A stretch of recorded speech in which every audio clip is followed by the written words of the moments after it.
Assalamualaikum warahmatullahi wabarakatuh. Sekarang saya akan membuat video tentang penjelasan organ pencernaan manusia dan sistem pencernaan manusia.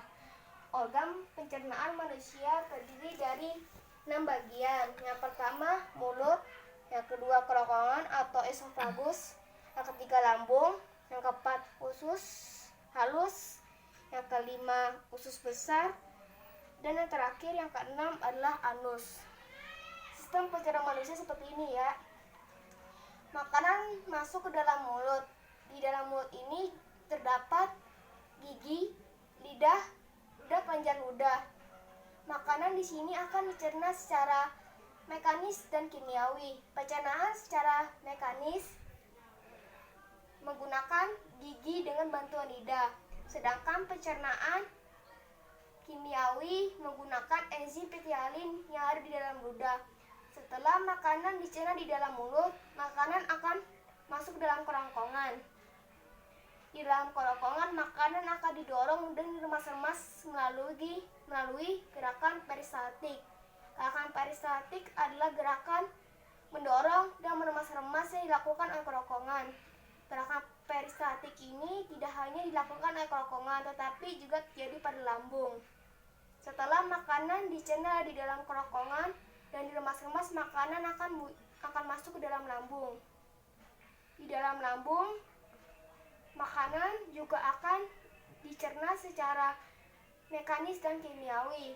Pencernaan secara mekanis dilakukan oleh dinding lambung melalui gerakan peristaltik. Gerakan peristaltik ini berfungsi untuk mengubah makanan menjadi lebih lembut. Sedangkan pencernaan secara kimiawi menggunakan getah lambung yang dihasilkan oleh lambung. Setelah makanan dicerna di dalam lambung, makanan akan masuk ke dalam usus halus. Usus halus berfungsi mencerna sari makanan dan menyerap zat-zat yang ada di dalam makanan tersebut. Nah, usus halus ini dibedakan menjadi 3 bagian atau jenis. Yang pertama, usus 12 jari atau duodenum. Yang kedua, usus kosong atau jejunum. Dan yang ketiga adalah usus penyerapan atau ileum. Setelah makanan dicerna di dalam usus halus, makanan akan masuk ke dalam usus besar. Di dalam usus besar, makanan akan diserap oleh dinding usus.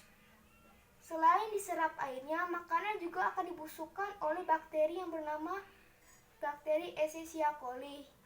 Setelah makanan menjadi kotoran atau feses, makanan akan didorong menuju ke rektum.